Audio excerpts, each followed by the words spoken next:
नमस्कार, आप देख रहे हैं A1 उत्तराखंड और मैं हूं आपके साथ भारती उत्कर्ष जैन। बुलेटिन की शुरुआत करेंगे, लेकिन उससे पहले एक नजर इस वक्त की हेडलाइंस पर। मुख्यमंत्री धामी ने की राज्यपाल गुरमीत सिंह से मुलाकात। कांवड़ यात्रा और प्रदेश में मानसून की स्थिति पर की चर्चा। राहत व बचाव कार्यों के बारे में दी जानकारी।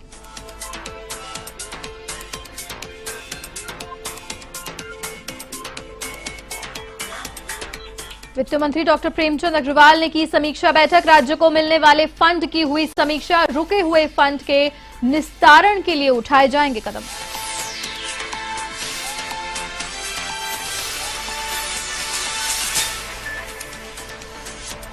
केदार घाटी में रेस्क्यू अभियान हुआ पूरा।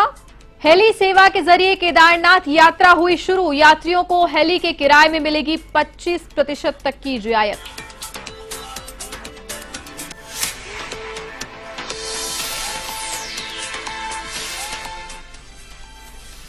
अल्मोड़ा में वन विभाग की कार्रवाई। 175 टन अवैध लीसा बरामद। तस्करों को किया गिरफ्तार।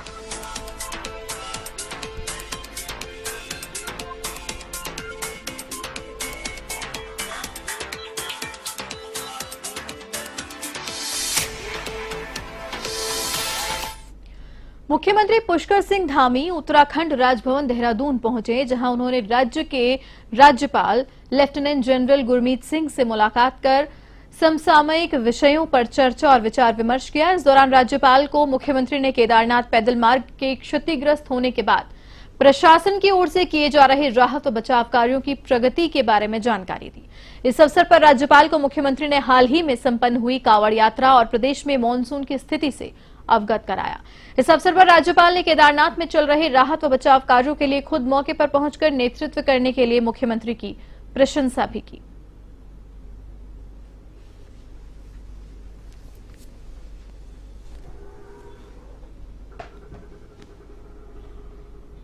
प्रदेश में लगातार हो रहे विकास कार्यों को लेकर भाजपा प्रदेश प्रवक्ता सुनीता विद्यार्थी का कहना है कि सीएम धामी कांग्रेस की समझ से बाहर है। सीएम धामी लगातार विभागों की समीक्षा बैठक कर रहे हैं, लगातार आपदा प्रभावित क्षेत्र का दौरा कर रहे हैं, अधिकारियों के साथ आपसी समन्वय बना रहे हैं। कांग्रेस प्रदेश अध्यक्ष यात्रा का ढोंग करते हैं। उन्हें जनता के बीच जाकर उनकी सहायता करनी चाहिए, लेकिन आपदा के समय विपक्ष हमेशा नदारद रहता है। देखिए, ऐसा है, कांग्रेस पार्टी को खुद सलाह लेने की बहुत ज्यादा आवश्यकता है और जिस प्रकार से माननीय मुख्यमंत्री जी सभी आपदा और प्रभावित क्षेत्रों में लगातार मॉनिटरिंग कर रहे हैं और पल पल की अपडेट खुद ले रहे हैं, ये बहुत बड़ी बात है। कांग्रेस के समझ में नहीं आ सकती, क्योंकि उन्होंने कभी इस तरीके का विजन ही नहीं रखा। जिस प्रकार से माननीय मुख्यमंत्री जी, आप देखिए कि कल भी उन्होंने कितना घंटे जो है वो डिपार्टमेंटल जो एक समीक्षा बैठक की है, ऐसा पहले कभी हुआ नहीं है, हमने तो नहीं सुना। तो देखिए, धामी जी को धाकड़ धामी ऐसे ही नहीं बोला जाता, उनके कार्य भी धाकड़ हैं और वो कांग्रेस के, मैंने जैसे पहले कहा, कि समझ से बाहर हैं। करण महाराज जी को मेरी सलाह है कि जिस प्रकार से आपने वहां पे यात्रा का ढोंग किया, चाहे वो चुनावी रणनीति थी, अरे चुनावी रणनीति बनाकर ही पहुंचिए तो सही वहां पे।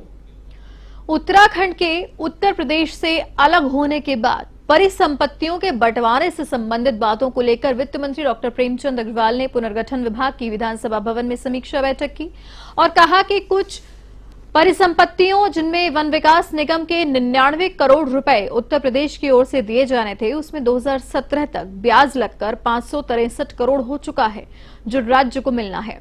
उत्तर प्रदेश सरकार की ओर से इस संपत्ति पर इनकम टैक्स कटौती की जा चुकी है, जिससे ये स्पष्ट है कि वो पैसा हमारे राज्य का है, जो हमें मिलना जरूरी है। इसके निस्तारण के लिए हर स्तर पर संभव कदम उठाए जाएंगे।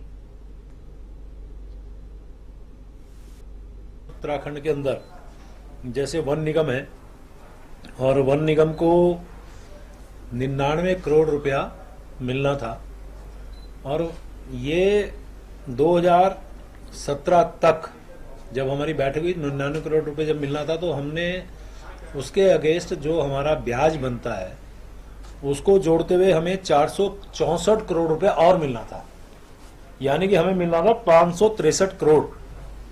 अब ये हमारी तरफ से इसकी कार्रवाई हो, आगे हम लोग बढ़ें, कॉरेस्पॉन्डेंस करें, अधिकारियों के साथ चर्चा वार्ता करें कि वो पैसा हमें कैसे उत्तर प्रदेश से मिले। अल्मोड़ा में वन विभाग की लाख कोशिशों के बाद भी अवैध लीसे की तस्करी नहीं रुक रही है, तो वहीं पुलिस की सतर्कता से चेकिंग के दौरान कैंटर से 175 टिन अवैध लीसे बरामद किए गए हैं। तस्कर कैंटर में खुफिया केबिन बनाकर लीसे की तस्करी कर रहे थे। पुलिस टीम ने जब कैंटर की लंबाई कम होने पर अच्छी तरह से चेक किया तो अंदर एक बंद चैम्बर बना हुआ दिखाई दिया, जिसमें 175 टिन व 2 ड्रम लीसा बरामद हुआ। पुलिस ने अवैध रूप से लीसा ले जाने पर कैंटर चालक व परिचालक को भारतीय वन अधिनियम के अंतर्गत गिरफ्तार कर मुकदमा पंजीकृत कर दिया है।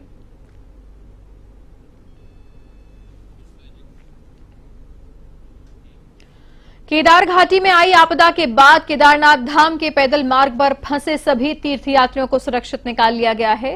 साथ ही विभिन्न स्थानों पर पुनर्निर्माण कार्य भी शुरू कर दिया गया है।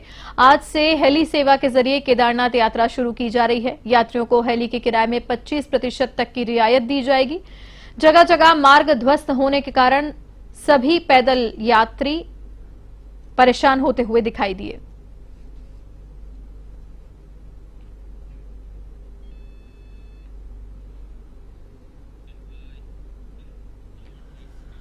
भारतीय जनता पार्टी ने प्रदेश के 4 जिलों रुद्रप्रयाग, टिहरी, उत्तरकाशी और अल्मोड़ा में आपदा से हुई क्षति का आकलन करने के लिए बीजेपी ने 4 कमेटी बनाई है। भाजपा प्रदेश मीडिया प्रभारी मनवीर चौहान ने कहा कि भाजपा प्रदेश अध्यक्ष महेंद्र भट्ट के नेतृत्व में आपदा को लेकर उच्च स्तरीय कमेटी का गठन किया गया है।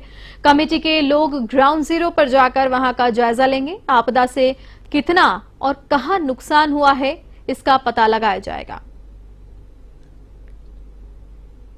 बागेश्वर, अल्मोड़ा, उत्तरकाशी, टिहरी और रुद्रप्रयाग जिले में जिस तरह के जो आपदा की घटनाएं हुई हैं, बादल फटने की जो घटनाएं हुई हैं, भारी नुकसान वहां पर हुआ है। इसको लेकर के भारतीय जनता पार्टी के कार्यकर्ता अधिक से अधिक अपना सहयोग आपदा राहत कार्यों में दें और आपदा कितना नुकसान कहाँ हुआ है इसको लेकर के आकलन करने के लिए भी एक समिति, उच्च स्तरीय समिति प्रदेश स्तर पर गठित की गई अलग अलग जिलों के लिए और ये समिति वहां ग्राउंड जीरो पर जाकर के आपदा स्थल पर कहां पर क्या नुकसान हुआ है उसका आकलन करेगी।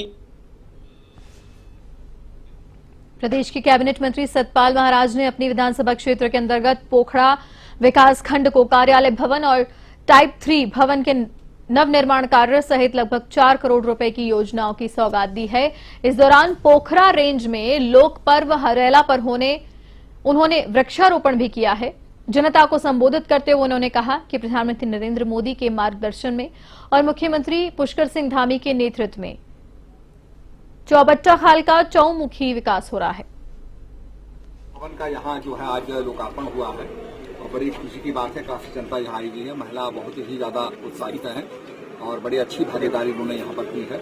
बड़ा अच्छा भवन बना है, इसमें हॉल बना है, अच्छी कैपेसिटी है, इसमें करीब 250 लोगों की बैठने की कैपेसिटी है और इस क्षेत्र के अंदर सभागार की बहुत मांग थी, आज वो पूरी हो गई है और विकास के कामों के लिए ये भवन जो है।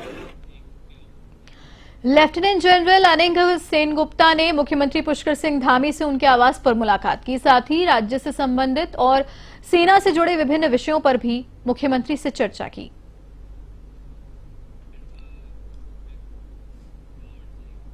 केदारनाथ यात्रा पड़ाव के सोनप्रयाग में सेना ने 2 पुल बनाए थे, जिसमें संगम के समीप एक पुल बनाया गया, लेकिन भारी बारिश के चलते मां मंदाकिनी का जलस्तर बढ़ गया, जिससे सोन नदी संगम के समीप बना हुआ पैदल अस्थायी पुल बह चुका है।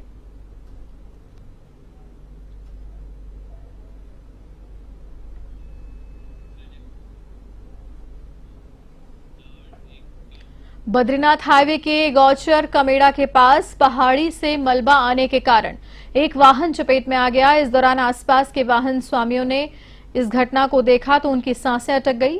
बोल्डर की चपेट में आने से वाहन के भीतर बैठे लोगों ने किसी तरह से भागकर अपनी जान बचाई।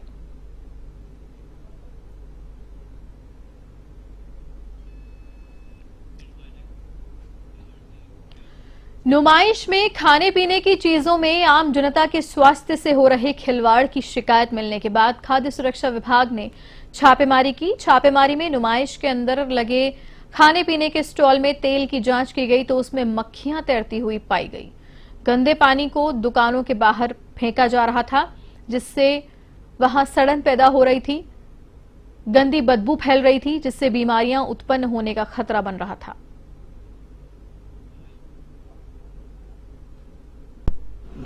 जिलाधिकारी महोदय और नगर मजिस्ट्रेट महोदय के निर्देश पे हमने आज प्रदर्शनी गंगा मेला प्रदर्शनी लगी हुई है MBD इंटर कॉलेज के ग्राउंड में, उसमें निरीक्षण किया है और इसमें कई जगह गंदगियाँ थी और थोड़ा सा खाद्य पदार्थ में वो था, उसको हमने सब डिस्ट्रॉय कराया है और हमने अल्टीमेटम दिया है कि 3 दिन में सभी को खाद्य पंजीकरण अनिवार्य रूप से उपलब्ध करा दिया जाए। इनसे खुद इनकी जिम्मेदारी सौंपी गई है और इनको कहा गया है कि गुणवत्ता युक्त जो खाद्य पदार्थ वो हमारे जो कस्टमर हैं उनको। देहरादून जिलाधिकारी सोनिका सिंह ने मसूरी के आपदा प्रभावित क्षेत्रों का निरीक्षण किया। उन्होंने अधिकारियों को मसूरी देहरादून मार्ग गलोगी धार पर क्षतिग्रस्त सड़क निर्माण में तेजी के निर्देश दिए। सोनिका सिंह ने मसूरी नगरपालिका कार्यालय में अधिकारियों के साथ बैठक में विभिन्न योजनाओं के तहत चल रहे कार्य को जल्द पूरा करने के निर्देश दिए और बताया कि ठेकेदारों को जल्द से जल्द निर्माण कार्य पूरा करने के लिए कहा गया है। यहाँ पे जो वेस्ट डिस्पोजल है, तो जो टूरिस्ट आता है उसको हम कोशिश करेंगे कि ट्रैश बैग दे दें और एक कलेक्शन पॉइंट्स हम जगह जगह बना दें जहाँ पे ये बैग्स जो हैं कलेक्ट हो जाएं और कूड़ा जो है वो स्पेशली जो हमारा रोड साइड एरिया होता है जहाँ पे पड़ा रहता है वो ना हो। तो ये 2-3 चीजें हैं जो हम कोशिश कर रहे हैं। इसी तरह से जो सीवर का लाइन ब्लॉकेज होती है बिकॉज ऑफ डाइपर्स या सैनिटरी नैपकिन्स, उसके लिए भी हम लोग अलग से एक मुहिम चालू कर रहे हैं जिसमें हम अलग से डस्टबिन देंगे होटल्स में भी और जो हाउस होल्ड्स हैं वहाँ पे भी, और लोगों से रिक्वेस्ट करेंगे कि उसका डिस्पोजल सेपरेटली किया जाए। तो MRF सेंटर हमारा। और इसी के साथ इस बुलेटिन में फिलहाल के लिए इतना ही। देश और दुनिया की तमाम बड़ी खबरों के लिए आप देखते रहिए A1 TV। नमस्कार।